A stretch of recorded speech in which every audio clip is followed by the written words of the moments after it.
Welcome back, everybody, to another segment of Crossing the Touchline here at Massive Report. Ty Fisher alongside MLS Season Pass analyst Steve Cangialosi.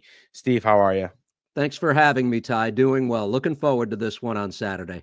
Oh, yeah, it's definitely going to be a good game. I know Vancouver, one of my teams that have shocked me so far this season, and Columbus, obviously, in a little rut of winless in six, I believe, but definitely should be a good game between both teams, especially with how Jesper Sorensen matches up with Wilfred Nancy.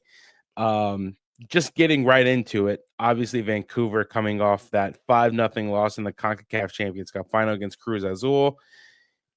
I wasn't expecting that. But just your thoughts in what they can take from that heading into this matchup on Saturday.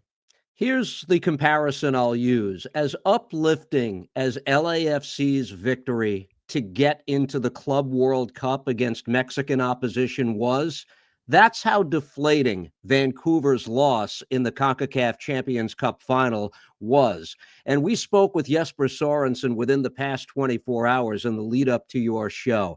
And he said one of the things he's most proud of this season is the team's response in a rivalry game, mind you, and a 3-0 victory over the Seattle Sounders in their last game prior to the one that they'll play on the road against Columbus. They were excellent, they were efficient, and they did it with something of a depleted roster.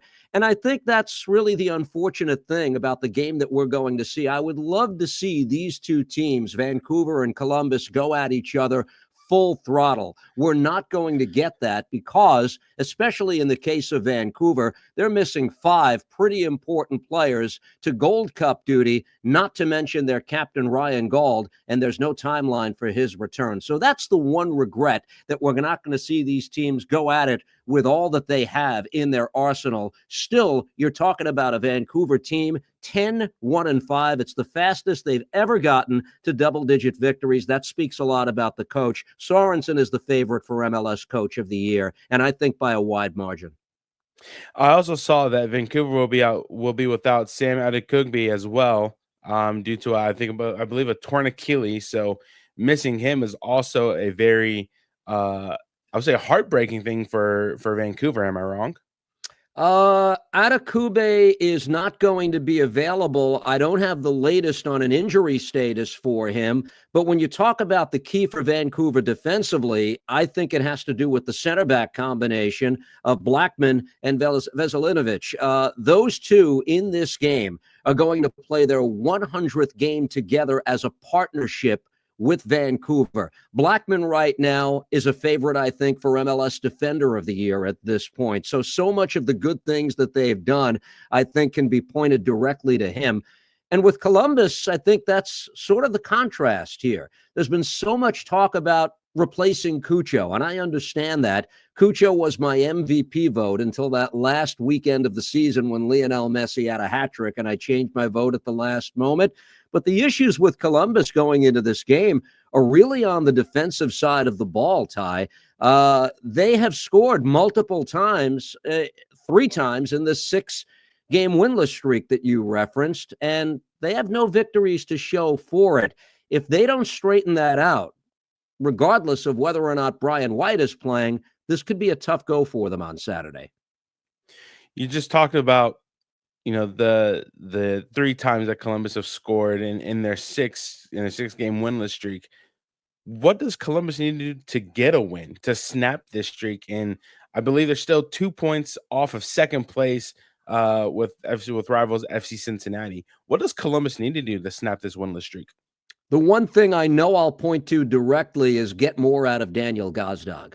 This is now 9 games that he's featured for the team. Prior to the game against Vancouver, he doesn't have a goal contribution yet officially. That's not to say he hasn't done some good things in the process, but this is somebody who was brought here and whose contract was extended with the expectation of producing.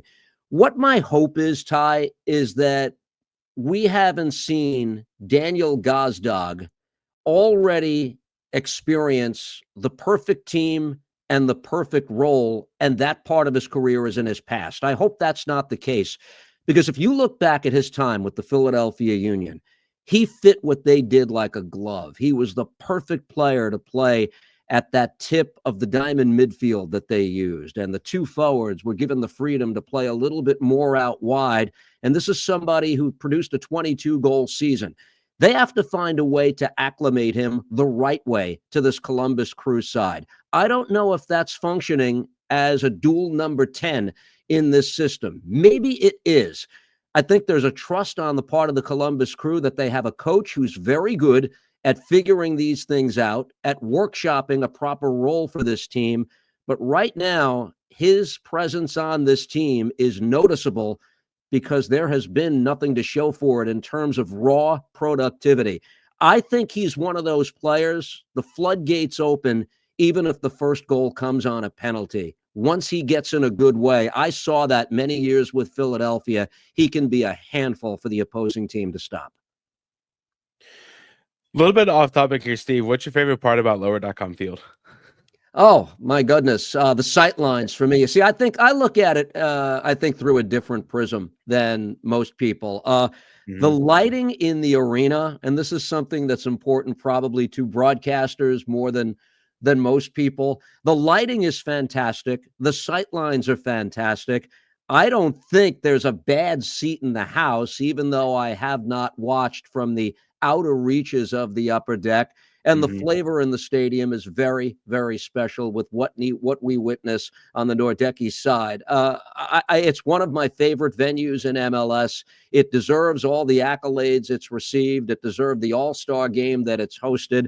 And I suspect we'll see many more big games there in the future. But for me, you just sit in that booth at lower.com field, and it's all illuminated so well. And it's a close to perfect atmosphere in Major League Soccer, I would say. Looking back to Vancouver, this Saturday will mark the 12th time that Vancouver have faced the Columbus Crew. Their all-time record against Columbus is pretty impressive, I would say. 5 wins, 3 losses, 3 draws. For Vancouver, we talked about the depleted roster. I asked you about Columbus. What would Vancouver need to do with their depleted roster to get a win out of Columbus? I expect them to take a similar approach to the one they took in their home win against Seattle, with a lot of attacking options out of the lineup. I think that's the way Sorensen will approach this. Remember, it's not just Brian White, their leading goal scorer, with 10. They're without Ali Ahmed, their leading assist man, with 5. I mentioned the absence of Gauld, and we don't know when he's going to come back. But what they do get back in this game is a healthy Pedro Vite from national team duty and Andres Cubas. So they have 2 of the 3 that probably comprise the best midfield in Major League Soccer to this point in the season. Sebastian Berhalter, unfortunately, not part of this game. He's preparing for the Gold Cup with the United States. I expect them to advance the ball a little bit more efficiently than they might have done in that impressive win over Seattle. But for the most part, I think they're going to try to approach this game with a very defensive mindset. I think you'll see 5 flat in the back for a good portion of this game, and it would not surprise me as the game unfolds if Sorensen thinks he can try to win a 1-0 game here. The Crew obviously have other ideas. They're on their home ground, and I expect them to put up a very good fight. Columbus playing the 3-back will look a little bit different as they're Malde Amundsen. They just got back Gavin Shaberko, Steven Moreira from international duty. Definitely without Max Arfson as he's with the Gold Cup with the USMNT. I mean, if you're Wilfried Nancy, you have a lot of depth in the arsenal, right? Does the I don't know how much you know of the new signing. Does Tristan Brown kind of fill a hole this Saturday? Tristan Brown had an impressive debut a couple of weeks ago, and I think as far as dynamic play on the outside, he's somebody I think that fortifies some of the things that you're talking about.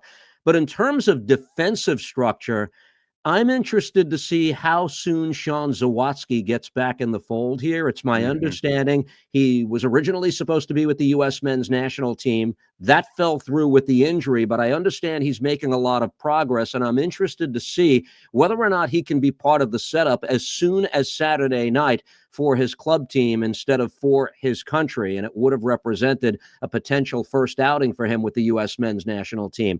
The other part of this is Camacho. When does he come back fully healthy? And I think once the two of them settle back in 100% fitness, your back line is a lot more fortified with a number of choices to be in the center of the back three, whether that's Camacho, whether that's Cheberko, who's coming back from duty with Ukraine, or whether that's Zawadzki. You know, he's that Swiss Army knife who can play a lot of different places.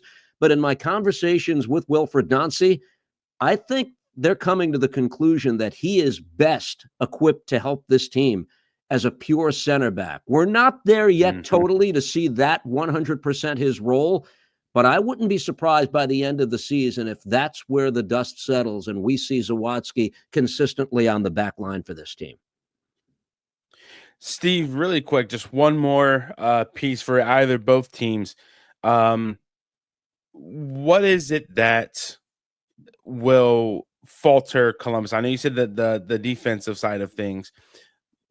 Without the defensive side of things, what else could falter Columbus into making it 7 winless?